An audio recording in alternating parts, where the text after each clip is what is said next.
Hi, I'm Jill from Friends on the Block. In this video, I explain more details about getting started with the simple and flexible routine I explained in the last video. I recommend watching that video before you watch this one. This is the second video in the how-to series, how to teach anyone to read and have fun while doing it. In this series, I'm providing specific step-by-step guidance about how to teach beginning reading. The series isn't intended for families and tutors with little to no experience teaching reading, but we believe teachers will also find the series helpful. You can use your own materials to implement the ideas or use our free ebooks and games. You may be interested in our other materials for purchase. Our goal at Friends on the Block is to help ensure that everyone, regardless of disability or circumstance, learns to read. Our materials are meaningful as we integrate phonics and word learning with book reading from the very beginning. We've designed the program to be efficient and effective, and it's also friendly. By this we mean it is easy to use and fun for both the teacher and the student.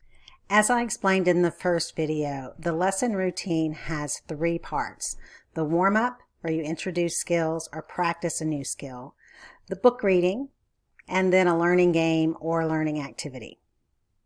I'll repeat here, if you can't get to all 3 parts, at least try to do the book reading for about 5 minutes every day. Now I'm going to explain a couple of options of activities you can use for the warm-up. So one thing you can do with the warm-up is introduce a new skill. If you're introducing some words, you can do that with a very simple technique that I'm just calling echo reading. Very, very simple and straightforward. You want to choose a few words from the book you're planning to read next. Write them on flashcards or strips of paper.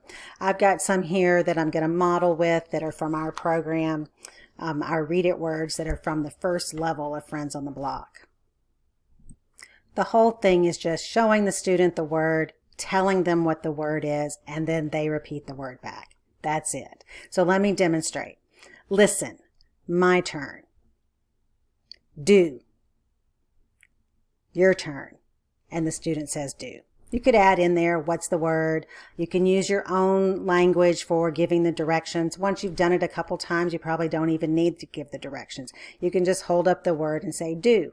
And point to it or tell them your turn, however you'd like to do it. But the idea is just that you're going to tell them the word, they're going to repeat the word.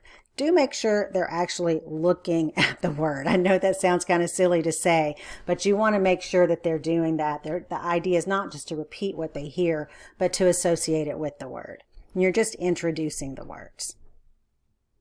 If your student is just beginning, or if they have a disability and need quite a bit of practice, you may choose to do the echo read for a little while. You can base that on your particular student. This next option is just a little bit harder than echo words. I call it pickup words. It's extremely simple. You're going to have chosen a few words from the book you're planning to read next. Those will be written on flashcards or strips of paper, just like the echo reading. And this time you're going to take those cards and lay them down in front of your student. You want to shuffle them up first so they're in a random order and lay them down in front of the student. And then you're going to say, listen, do. Find it and pick it up. And then the child should pick up the word do. And then you can ask them, what's the word? And the child says do. So you just keep repeating that with another word. You're going in a random order, calling out the words until the child has picked up each of the words. So this is super simple, a little bit harder than echo reading where you're telling them the words. Here they're going to find that word and pick it up. When you're doing echo reading, they're probably not going to make any mistakes because you're telling them the word and then they repeat the word. This technique actually has the name errorless learning because it's a chance for students to practice the words without making any mistakes at all. They're not guessing the words, you're just telling them the words. Now with pickup words, they might make a mistake or two. So, of course, you want to help them. If they don't pick up the right word, then you can just point to the word and then continue the process. If they say the wrong word, then just tell them what the word is and have them repeat that word. Remember that the warm-ups are very brief. It's a chance for you to introduce a new skill, maybe 2 skills, or practice a skill that you're still learning. It's really important during that warm-up that if a student makes a mistake, you go ahead and just model. Do help quickly. My guideline is to help within 2 to 4 seconds. If they're struggling on something, then you want to tell them what your expectation is. You want to model for them in about 2 to 4 seconds. Don't forget to smile and praise frequently, especially if you're just kind of figuring out what you're going to be doing. Often when we're doing something new, we have a tendency to frown. But if you smile, then that lets the student know they're doing what they need to do.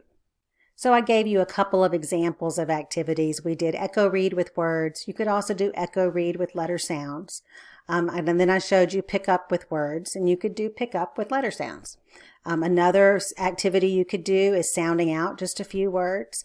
For that, you would want to model and then have them copy you. Or if they've been doing this a little while, then they just do it. And then if they're not doing it correctly, you stop and you help them. Sound and spell is very similar to sounding out words. You're just doing the opposite. So you would say a word, mom, and then they would say the sounds in the word, and then they'd spell that word. They can either write it or they can use letter cards or magnetic letters. So those are just a few ideas of activities you can do for that warm-up. Now I'll give you a few more details about book reading. First, as a quick reminder, when you're selecting books, you want to choose books that include words the students need to practice. And of course, you want to choose books that they're interested in reading.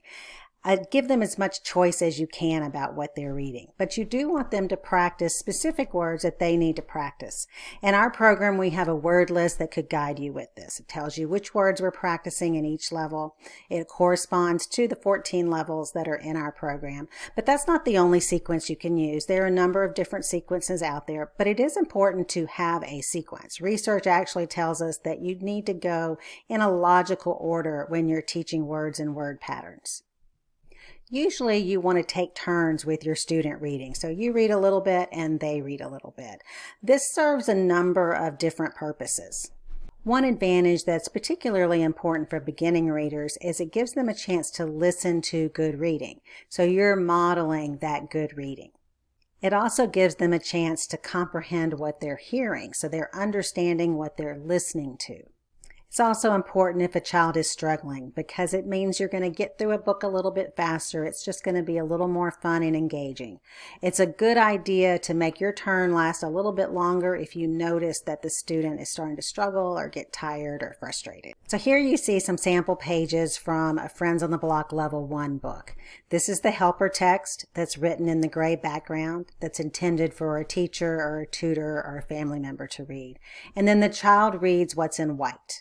This is a level 4 book, so you can see the child is reading a little bit more, and the teacher or the tutor, the helper text, is a little bit less.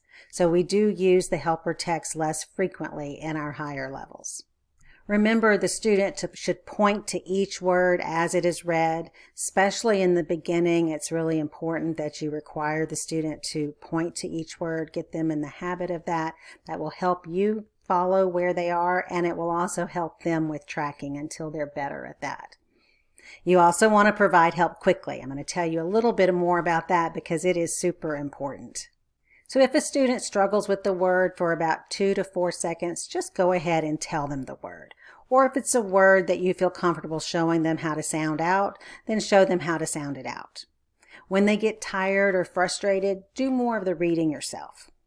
If they miss more than about 2 words in a single sentence, you might want to start echo reading. And now echo reading is very simple. It's written down here. You just read a sentence and then the student reads that same sentence. Be sure that you are pointing to each word as it is read and that they do the same. Now the trick with echo reading is knowing when to stop. So you want to stop echo reading as soon as they do not need that support anymore. You can think of it like training wheels on a bike. As soon as the student is doing really well, as soon as the child is riding that bike really well, you want to take off those training wheels and let them go. So the same thing works with echo reading. One difference is, though, as the books get harder, you may find you need to start echo reading a little bit more and then back off again. Now we'll move to the third part of the lesson routine, the learning game. One example of a learning game is super simple. I probably don't really even need to explain it. It's just a simple concentration game. So with this game, just choose a few words that you want the student to practice. You can have more or less depending on your student and how long you have time to play. Write those words on flashcards. You want to make 2 cards of each word. We have some fun wordplay cards. On our cards, you'll see that we have 2 of each card. And you can shuffle these and use these just like a deck of cards. And this is one of the games you can play with our word play cards. But you can make your own cards too and just make 2 cards for each of those words. The goal is to be the player who has matched the most pairs. So first you're going to shuffle the cards, then place each card face down in even rows. Each player takes a turn by turning 2 cards over. If the cards match, then the player picks up the cards and keeps them. If they don't match, the player turns the cards back over. If the player gets a match, then they can keep going until they fail to get a match. So the game is over when all of the cards have been matched, and you just count to see who has the most matches. Now, of course, it's really important to have the students read the cards as they make pairs during the game. Now, even though you're playing a game or doing an activity, you still want to provide help because the idea is that the student is going to practice a lot while they're playing that game. So provide help quickly, just like before, within about 2 to 4 seconds. Model as you need to, having them repeat that answer. Be sure to keep smiling and praising frequently. If the student wants to play a game that practices a skill that they already know very well, you've been playing a game and they just love that game, but they already know the skill, there are a couple things you can do. One is just to make the game a little more challenging. Another is to play a different game first and then use that easier game as a reward. Remember that you need to decide what skill the student needs to practice. Choose or create a fun game or activity to practice that skill, and make sure they get a lot of opportunities to practice the skill during the game. Think about the way the game is played. Do they have many chances to practice the skill during the game?